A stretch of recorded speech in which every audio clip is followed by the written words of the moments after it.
The Coles County Animal Shelter has many different kinds of dogs and cats waiting to go home with their new owner. But Animal Shelter Assistant Manager Jason Wallace says there's been issues with students adopting pets, so the shelter is making some changes to their application. If you are a college student, you are required to have something from the landlord.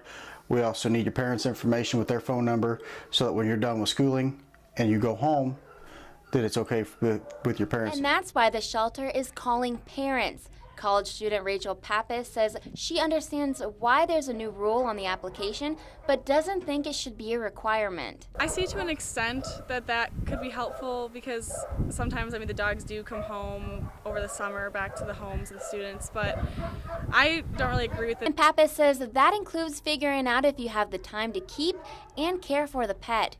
Wallace says he's happy to go over student schedules to make sure the animal will be taken care of. Look over the application and we'll be like, okay, so you live in an apartment, where do you plan on keeping this dog?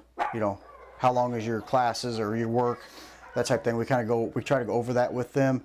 Wallace says it's important to know the responsibilities of taking care of a pet so they don't end up back in the shelter. I've had where students have adopted, they get them home.